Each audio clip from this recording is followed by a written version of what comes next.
Tres culturas, una obsesión, y es lo que el amor dice sobre el poder.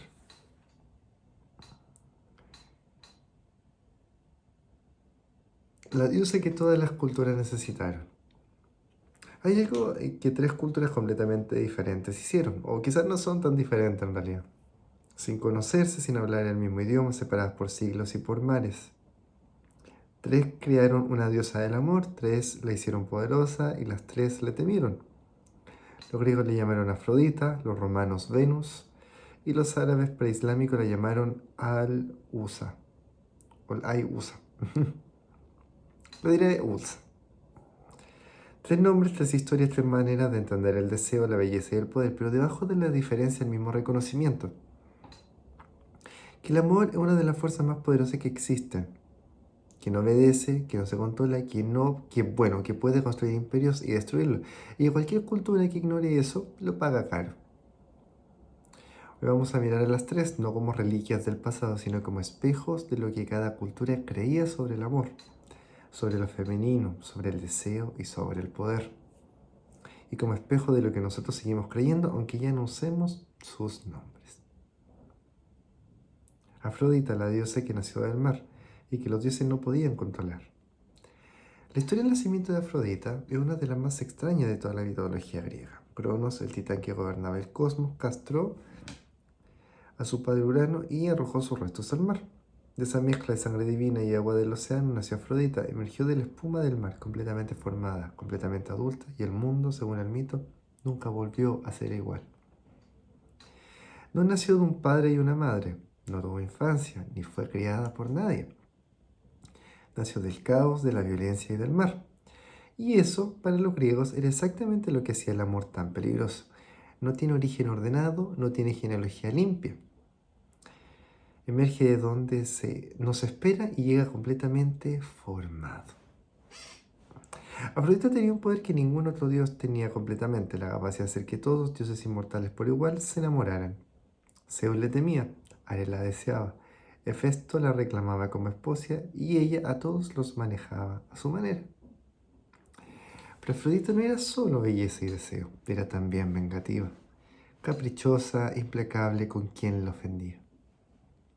La historia de Psique, la mortal tan bella que los hombres dejaron de venerar a Afrodita, es una historia de persecución, de pruebas imposibles de una diosa que no toleraba la competencia.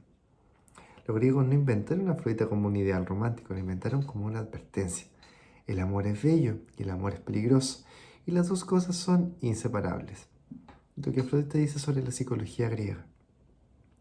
Los griegos entendían el amor, el eros, como una fuerza que venía de afuera, no como algo que uno siente, sino como algo que le ocurre, que atraviesa como una flecha. De hecho, el hijo de Afrodita, Eros, usaba flechas. Y que una vez que entraba, no había manera racional de detenerlo. Y eso no era solo poesía, era una comprensión psicológica profunda de que el deseo no obedece a la razón. Que puede aparecer donde no quieres que aparezca y que puede arruinar lo que más valoras. ¿Qué es en ese sentido divino fuera del control humano? Afrodita era la personificación de la vida incómoda, que el amor no pregunta si es conveniente, simplemente llega. Venus, la diosa que Roma domesticó y lo que perdió en el intento. Cuando Roma adoptó a Afrodita y la convirtió en Venus, algo cambió. No el nombre solamente, el énfasis. Los romanos tomaron la diosa griega del deseo caótico y peligroso y la convirtieron en algo más conveniente para un imperio. Venus siguió siendo la diosa del amor y la belleza, pero también se convirtió en una diosa de la fertilidad, la prosperidad. Y crucialmente, la madre mítica de Eneas, el héroe troyano del que Roma reclamaba descender.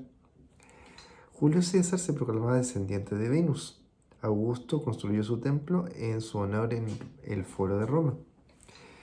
Venus dejó de ser solo la diosa del amor y se convirtió en la diosa de Roma misma. Lo que Roma hizo con Venus es fascinante y revelador. Tomó una fuerza que los griegos reconocían como incontrolable y la puso al servicio del Estado. La domesticó, la institucionalizó, la convirtió en propaganda. Y al hacerlo perdió algo. Venus romana es más ordenada que Afrodita, más predecible, más útil para los propósitos del poder, pero menos verdadera. Porque el amor, como bien sabían los griegos, no es ordenado. Y una diosa del amor que sirva al Estado ya no está describiendo el amor real, está describiendo lo que el Estado necesita que el amor sea. Lo que Venus dice sobre la psicología romana. Roma era un imperio construido sobre el orden, la ley y la jerarquía. Todo tenía su lugar, todo tenía su función. Y Venus reflejaba eso, el amor como fuerza que correctamente causada fortalece la sociedad. El amor que produce familia, que produce hijos, que produce continuidad. Lo que Roma no podía tolerar y que Afrodita representaba claramente era el amor que desordena, que cruza las fronteras sociales, que no sirve al Estado. Venus era el amor que Roma aprobaba. Afrodita era el amor que Roma temía y que existía de todas formas. Al-Usa, o Usa, la diosa que el mundo olvidó y lo que su olvido dice. De las tres, es la menos conocida en el mundo occidental y esa invisibilidad en sí misma es parte de la historia. Era una de las tres diosas principales de la Arabia preislámica. Su nombre significa la poderosa o la más fuerte. Era venerada en la región de la Meca y alrededores. Y era considerada la más poderosa de las tres diosas, más que Al-Lat y Manat. No era solo la diosa del amor, era la diosa del amor, de la guerra y de la protección. Una combinación que en Occidente parece extraña, pero que en muchas culturas antiguas era natural. Porque el amor y la guerra comparten algo fundamental. Las dos exigen entrega total. Las dos transforman, las dos pueden destruir. Usa tenía un árbol sagrado, una acacia, en la que se manifestaba su presencia. Tenía sacerdotisas, tenía rituales, tenía una devoción real y profunda en su región. En el año 630 después de Cristo, cuando el Islam conquistó la Meca, uno de los primeros actos fue destruir el santuario de Usa, derribar el árbol sagrado, eliminar los símbolos y borrar en la medida de lo posible la memoria de su existencia. Usa no desapareció porque era irrelevante, desapareció porque era demasiado poderosa para coexistir con el nuevo orden, una diosa femenina del amor y la guerra, en una cultura que reorganizaba el poder. Era exactamente lo que no podía quedar en pie. Usa dice lo que Usa dice sobre el poder y lo femenino. La historia de Usa es también la historia de lo que les pasa a las diosas cuando los imperios cambian. Afrodita sobrevivió, convertida en Venus, luego en símbolo artístico y luego en concepto cultural. Usa fue borrada y esa diferenciación no es casual. Usa combinaba amor y poder de una manera que no encajaba en el nuevo relato. Venus fue útil para Roma. Le daban descendencia divina, legitimidad, prosperidad. Usa no era útil para nadie que quisiera centralizar el poder y era la única figura de devoción independiente, femenina y poderosa. Y eso en cierto momento histórico es exactamente lo que se elimina primero. Su olvido no es un relato arqueológico sin consecuencias, es un recordatorio de que la historia la escriben quienes ganan. Puede ser. Y de lo que se borra, porque se supone que los temas son espirituales. Si algo sucede es porque espiritualmente tenía que pasar así. Se supone. Casi siempre fue borrada por una razón. El amor como espejo de cada cultura. Tres culturas, tres diosas, tres maneras de entender el mismo fenómeno, que dicen juntas. Una podría ser, el amor siempre fue poder. Tres diosas son poderosas, no en el sentido de fuerza física, sino de bien, de influencia. Afrodita doblega a los dioses, Venus legitima a los emperadores, Usa protege a los guerreros. En las tres culturas el amor no es solo un sentimiento privado, es la fuerza que mueve al mundo. Y por eso las tres culturas necesitan una diosa que lo personificara, para poder relacionarse con la fuerza, para poder honrarla, para poder temerla. Cada cultura revela lo que más teme del amor. Los griegos temían el caos del deseo y crearon a Afrodita como su personificación. Los romanos temían la pérdida del orden y lo domesticaron a Venus para ponerla al servicio del Estado. Los árabes preislámicos reconocían a Usa que el amor y el poder son inseparables y los que vinieron después la borraron precisamente por eso mismo. Entonces esa es la segunda. Cada cultura revela lo que más teme del amor.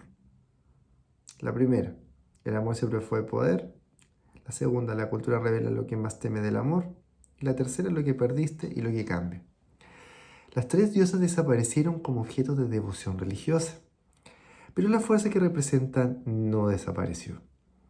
El deseo sigue siendo caótico como Afrodita, el amor sigue siendo instrumentalizado por el poder como Venus, y lo femenino poderoso sigue siendo borrado, e intentan borrarlo como Musa. Las diosas cambiaron de nombre, la fuerza que representaban sigue exactamente igual. Estas diosas siguen vivas. Nadie venera a Afrodita hoy, nadie la reza a Venus, nadie recuerda a Uso, y sin embargo las tres siguen presentes. Afrodita está presente cada vez que el deseo aparece donde no lo llamaste.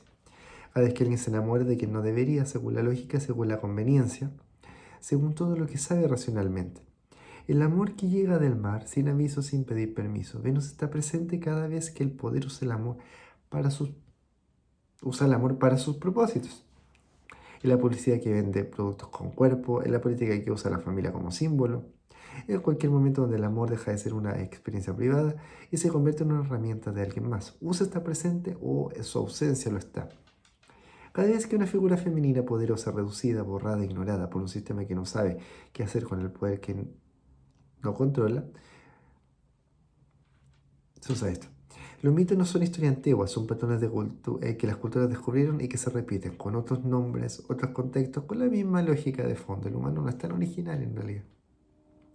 Y entenderlo, ver dónde aparecen hoy, es una de las formas más inteligentes de entender el mundo en que vivimos. La diosa de cada época necesita. Que cada época necesita. Cada cultura inventó la misma diosa. Y al inventarla, reveló lo que más necesitaba nombrar. Los griegos necesitaban nombrar el caos del deseo. Los romanos necesitaban domesticarlo. Los árabes preislámicos necesitaban honrar la fuerza que une el amor y el poder. Y nosotros hoy, ¿qué necesitamos nombrar? Seguimos tratando el amor como una fuerza caótica que nos une, como Afrodita. Seguimos poniendo al servicio del poder y del consumo como Venus. Seguimos borrando las versiones del amor y lo femenino que no encajan en el relato dominante como USA. La respuesta es las tres cosas al mismo tiempo con distintos nombres. Las diosas cambiaron, la conversación no. Tres culturas, una obsesión, lo que el amor dice sobre el poder, lo que el poder dice sobre el amor y lo que ambos dicen sobre nosotros. Si este video te hizo ver algo conocido con nuevos ojos, eso es exactamente lo que los mitos siempre quisieron hacer, no contar historias del pasado, iluminar el presente. Compártelo con alguien que crea en la mitología o que quisiera abrir un poco más su conciencia con aspectos que en realidad no son solamente historia antigua. Porque lo que estas tres diosas describen está pasando ahora. Solo que ya no le rezamos, solo lo vivimos. De las tres diosas, ¿cuál es tu favorita o con cuál te identificas más? ¿O cuál te gustaría tener más cerca?